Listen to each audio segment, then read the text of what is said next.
نحمده ونصلي على رسوله النبي الكريم. أما بعد فقد قال الله تبارك وتعالى في كتابه العزيز: فإذا قضيت الصلاة فانتشروا في الأرض وابتغوا من فضل الله واذكروا الله كثيرا لعلكم تفلحون.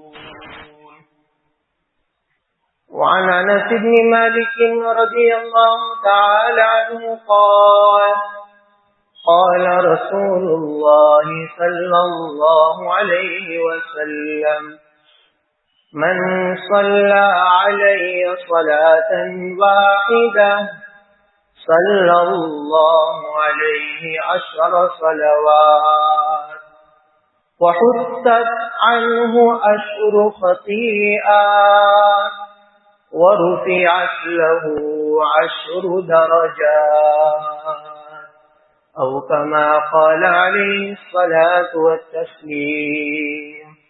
صدق الله العظيم وصدق رسوله النبي الكريم، ونحن على ذلك لمن الشاهدين والشاكرين، والحمد لله رب العالمين.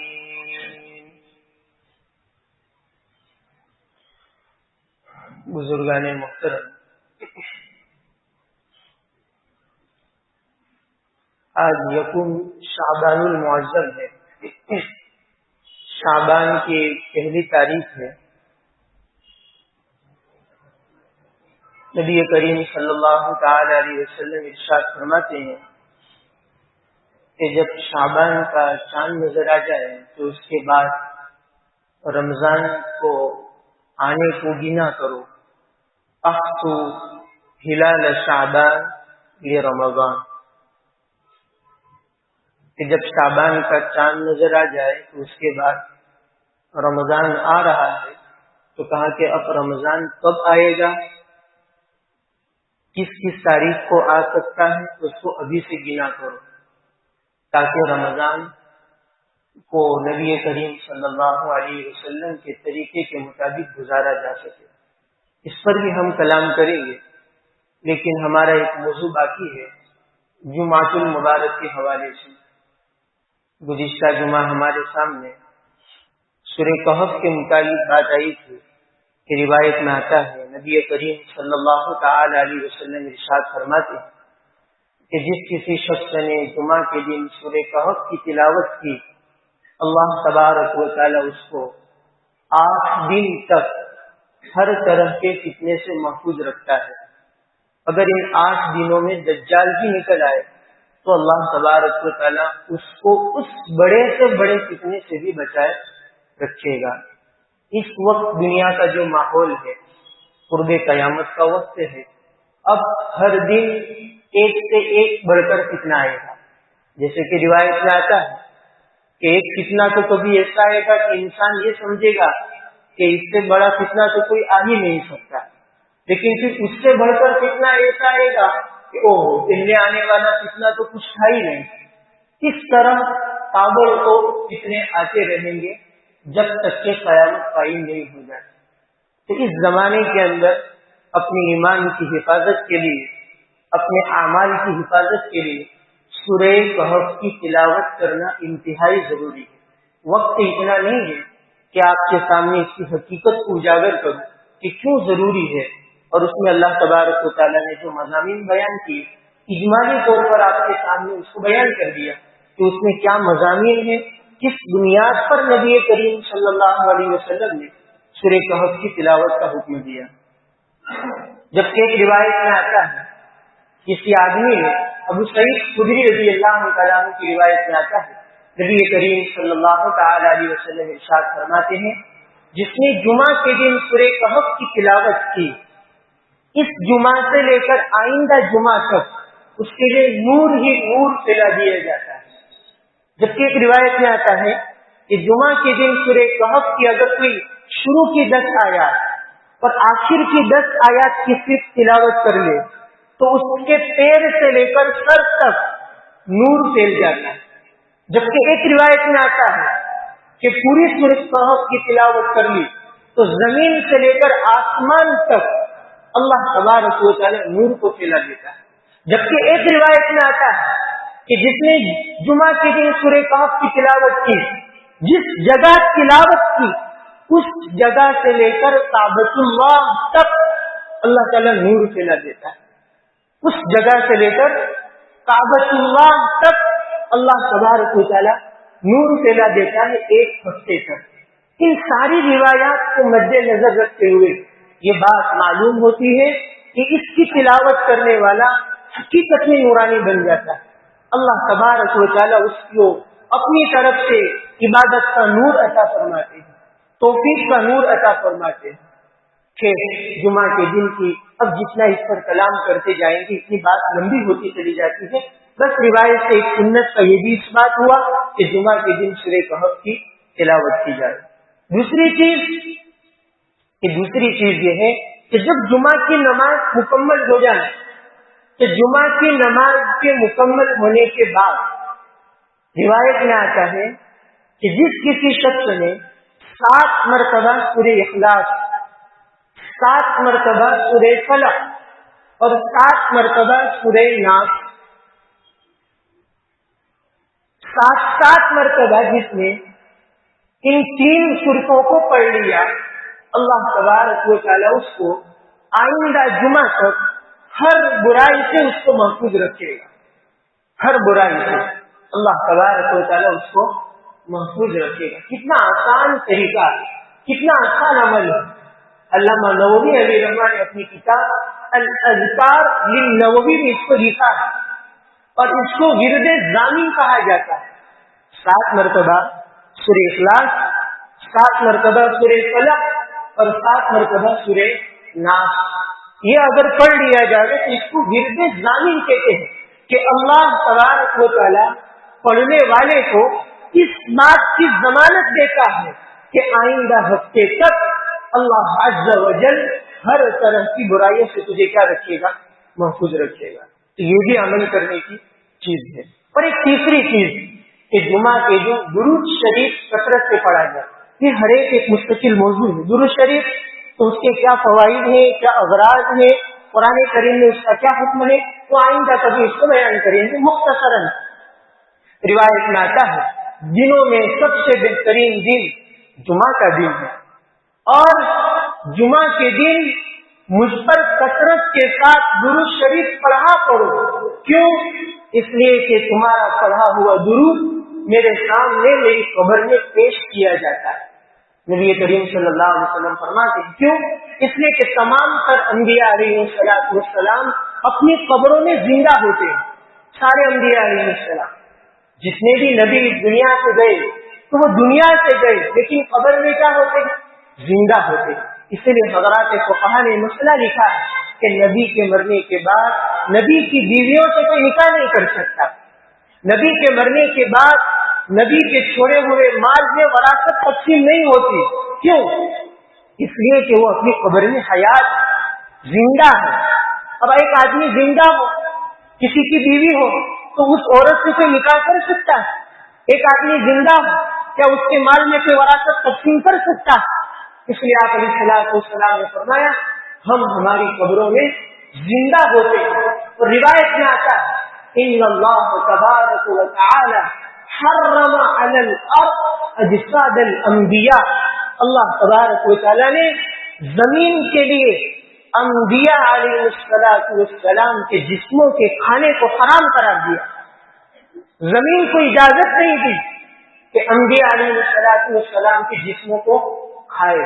اس حدیث میں علماء نے فقہ الحدیث کے طور پر ایک نقطہ لکھا ہے کہ نبیوں کا جسم قبر میں کھایا نہیں جاتا۔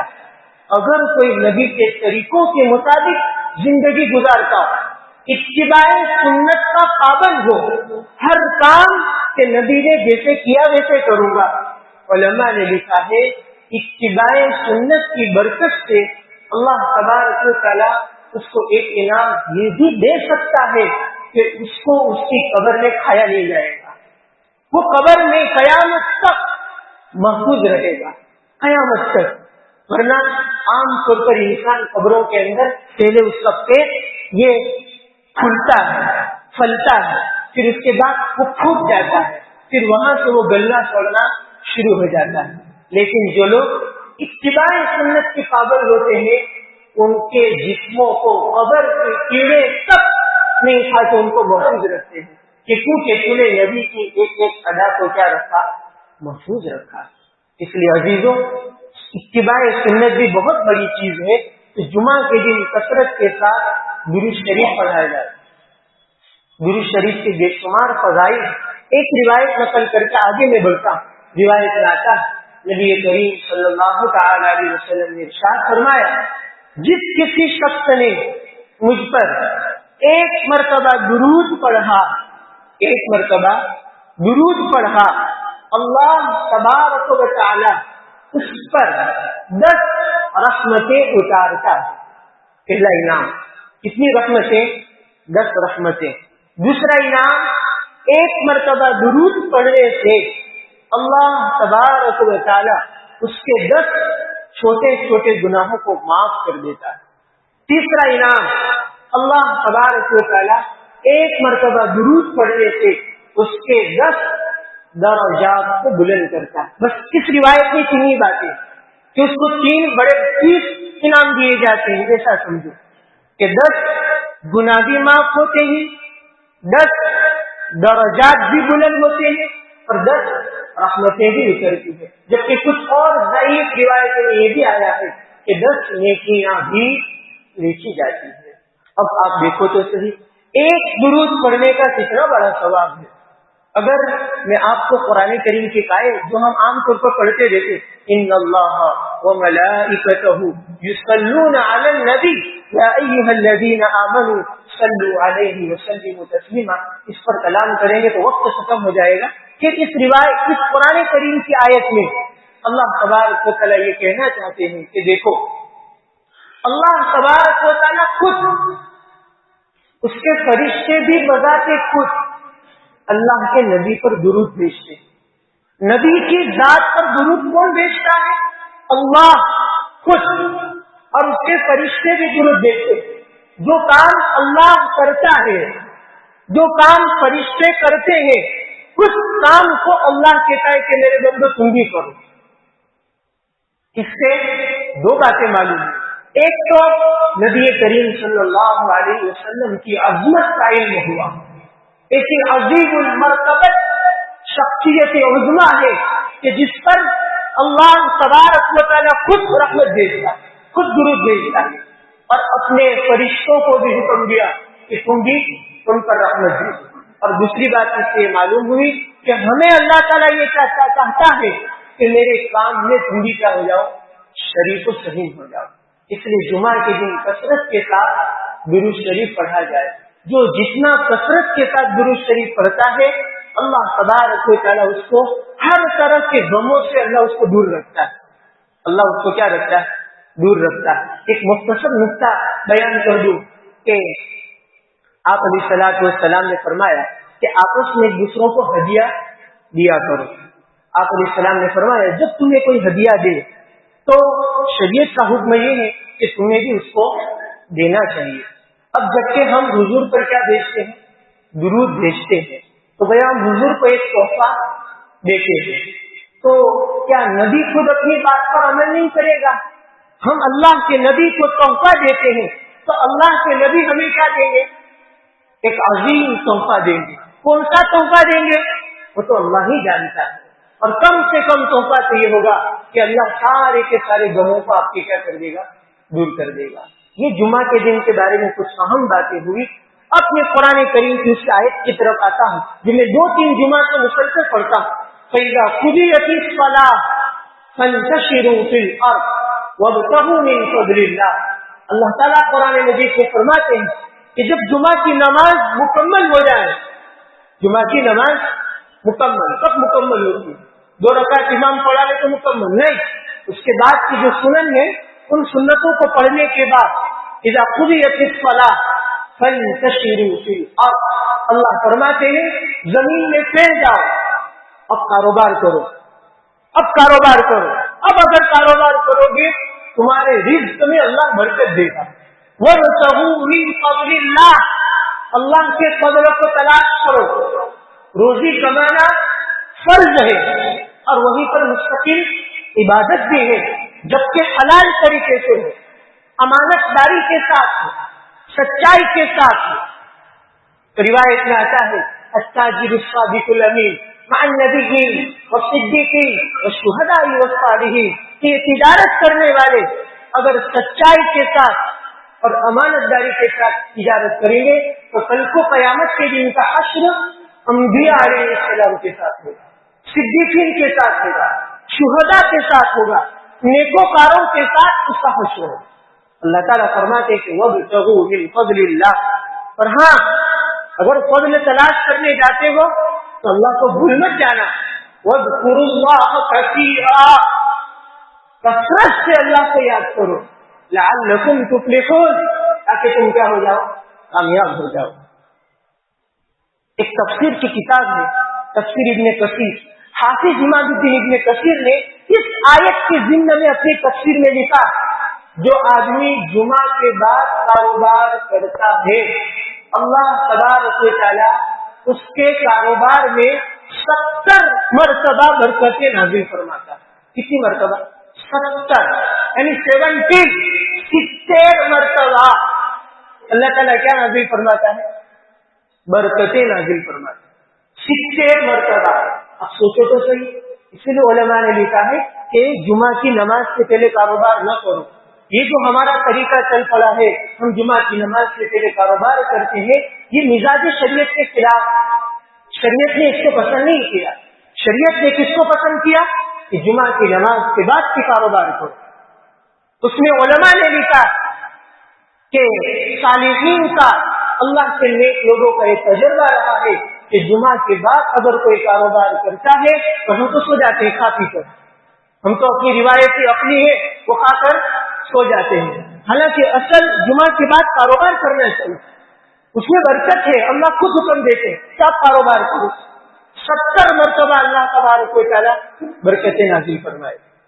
روایت میں آتا ہے ایک راوی ہے حضرت فراق بن مالک رضی اللہ تعالیٰ، بڑے صحابی، ان کی عادت تھی کہ جب جمعہ کی نماز مکمل ہو جاتی تو جمعہ کی نماز کے بعد مسجد کے دروازے کے پاس آ کر کھڑے ہو جاتے، مسجد کے دروازے کے پاس جا کر کھڑے ہو جاتے، کھڑے ہو کر دونوں ہاتھ اللہ تبارک و تعالیٰ کے سامنے اٹھاتے اور کہتے اللہم انی اجبت دعوتک وصلیت فریضتک وانتشرت کما امرتنی فارزقنی من فضلک وانت خیر الرازقین۔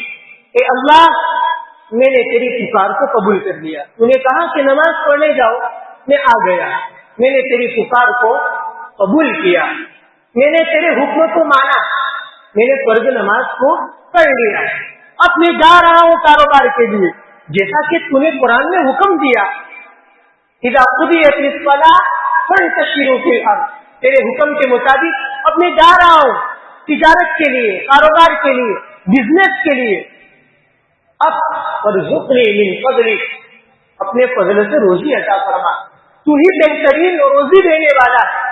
حضرت فراق بن مالک فرماتے ہیں اس طرح میں نے جب کبھی سودا کیا میرے سودے میں خدا پاک کی قسم کبھی گھاٹا نہیں ہوا، اللہ نے اس سودے میں مجھے ہزاروں مرتبہ مجھے کیا عطا فرمائی، برکتیں ہی برکتیں عطا فرمائی۔ عزیزیں، اس پر عمل کرنے کی ضرورت ہے، اس پر بھی میں مزید کلام نہ کر، اب آگے جا رہا ہوں۔ آگے اللہ تبارک و تعالیٰ فرماتے ہیں وہی فَإِذَا قُضِيَتِ الصَّلَاةُ فَانتَشِرُوا فِي الْأَرْضِ وَابْتَغُوا مِن فَضْلِ اللَّهِ وَاذْكُرُوا اللَّهَ كَثِيرًا لَعَلَّكُمْ تُفْلِحُونَ وَإِذَا رَأَوْا تِجَارَةً أَوْ لَهْوًا انفَضُّوا إِلَيْهَا وَتَرَكُوكَ قَائِمًا قُلْ مَا عِندَ اللَّهِ خَيْرٌ مِنَ اللَّهْوِ وَمِنَ التِّجَارَةِ وَاللَّهُ خَيْرُ الرَّازِقِينَ۔ اس آیت میں اللہ تعالیٰ نے ایک واقعے کی طرف اشارہ کیا جب اسلام کا ابتدائی زمانہ تھا تو جمعہ کی نماز کیسے ہوتی تھی؟ پہلے خطبہ نہیں ہوتا تھا، پہلے نماز پڑھائی جاتی تھی اور نماز کے بعد خطبہ ہوتا تھا، ابتدا اسلام ہے۔ اب آپ علیہ الصلوۃ والسلام اپنے معمول کے مطابق نماز پڑھائیں، نماز پڑھانے کے بعد اب خطبے کے لیے ممبر پر آئے تو اچانک مدینہ المنورہ میں ایک قافلہ آیا تجارت کا، دحیہ بن خلف الکلبی، جو اس وقت اسلام نہیں لایا تھا، بعد میں اسلام لایا، جو ملک شام سے آیا کرتا تھا، بڑا تاجر تھا، بڑا مالدار رئیس تھا، اور جب وہ اپنا قافلہ لے کر آتا تھا تو مدینہ میں آتا تھا تو ڈھول باجے بجاتا تھا، اور اس طرح لوگوں کو پتا چلتا تھا کہ ایک قافلہ آیا ہے، تجارتی ساز و سامان کے لیے آیا ہے، اس طرح ساز و سامان بیچا جاتا تھا۔ اور مدینہ میں آنے والے تمام تر قافلوں میں سب سے بہترین اگر کوئی قافلہ آتا تھا تجارت کا تو یہ دحیہ بن خلف کلبی کا قافلہ آتا کہ گھر کی جتنی ضروریات کی چیزیں ہیں ساری کے ساری ضروریات کی چیزیں وہ لے کر آتا تھا۔ ادھر آپ علیہ السلام خطبہ دے رہے ہیں، گیرانی کا زمانہ تھا، صحابہ کے پاس اس وقت گھروں میں کھانے پینے کی چیزیں بھی نہیں، اور ڈھول بازی کی آواز آئی تو صحابہ تو یہ سمجھے کہ نماز تو ہو گئی، اب تو کیا باقی ہے، خطبہ ہی باقی ہے، تو اکثر و بیشتر صحابہ مسجد نبوی کو چھوڑ کر بھاگے بھاگے اس قافلے کے اندر شریک ہو گئے تجارت کا ساز و سامان لینے کے لیے۔ روایت میں آتا ہے مسجد نبوی میں صرف 12 صحابہ رہ گئے۔ کتنے صحابہ؟ اونلی فار 12، صرف 12 صحابہ مسجد نبوی میں باقی رہے، سب چلے گئے۔ آج کی مسجد نبوی نے آج تو بڑھائی ہوئی ہے، اس وقت بہت چھوٹی تھی، آج بھی وہاں لکھا ہوا ہے مسجد نبوی میں ہذا حد مسجد نبی صلی اللہ علیہ وسلم۔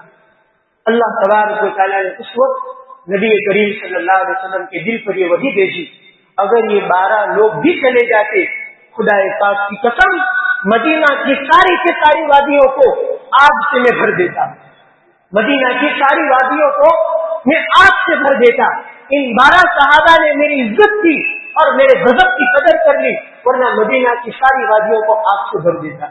اب قرآن کریم میں اللہ تعالیٰ نے اسی واقعے کی طرف اشارہ کیا کہ تجارت کو دیکھا تو بھاگے بھاگے بھاگ گئے، تجارت کے اندر مشغول ہونے کے لیے۔ آئندہ خیال رکھنا، جب تک خطبہ مکمل نہ ہو وہاں تک مسجد سے باہر نہ نکلا جائے۔ پھر اللہ کے نبی نے پوری شکل ہی بدل دی کہ اب کیا ہوگا، پہلے خطبہ ہوگا پھر نماز ہوگی، تاکہ کوئی نماز پڑھے بغیر جائے گا نہیں، تو بھیا خطبہ کا لا محالہ سنے گا ہی سنے گا۔ اس وقت سے تبدیلی آ گئی اور آج تک یہی تبدیلی چلی آ رہی ہے۔ البتہ اس میں اور بھی باتیں ہیں، پورے کے پورے جمعہ کے ہمارے مختلف بیانات کا خلاصہ صرف اتنا ہے، جمعہ کے دن سورہ کہف کی تلاوت کی جائے، درود شریف کی کثرت کی جائے، جمعہ کے دن جلدی آیا جائے، جمعہ کے بعد کاروبار کیا جائے، اور عصر کے بعد کے وقتوں کو غنیمت جانا جائے۔ اللہ تبارک و تعالیٰ مجھے اور آپ کو ان باتوں پر عمل کرنے کی توفیق عطا فرمائے۔ 2-3 اعلان ہیں۔ ایک اعلان تو یہ ہے، آج رات عشاء کی نماز کے بعد جامعہ کاشف العلوم سنشائن میں سالانہ جلسے دستار بندی ہے، جس میں مہمان خصوصی کے طور پر حضرت مولانا قاری عبدالرشید صاحب اجمیری حفظہ اللہ ورعاہ تشریف لائیں گے۔ دوسرا اعلان، جمعرات کے دن صبح کے وقت دارالحجاز یتامہ میں تکمیل حفظ قرآن کریم اور تکمیل بخاری کا جلسہ ہے، جس میں مہمان خصوصی کے طور پر حضرت مولانا مفتی اسجد صاحب دیولاوی شیخ الحدیث جامعہ علوم القرآن جمبوسر سے تشریف لائیں گے۔ تیسرا اعلان، جمعہ کے دن رات کو دارالعلوم حسنیہ میں بخاری شریف کی تکمیل اور سالانہ جلسہ ہے، جس میں مہمان خصوصی کے طور پر حضرت مولانا مفتی محمود صاحب بارگولی زیدہ مجدور تشریف لائیں گے۔ اور ایک اعلان ہے، گھاچی جماعت خانے کے اندر یہ مدرسے بوستان شاکرہ 2 فروری دوپہر 2 بجے بروز اتوار گھاچی کمیونٹی ہال میں عورتوں کے سلسلے میں پروگرام رکھا گیا ہے۔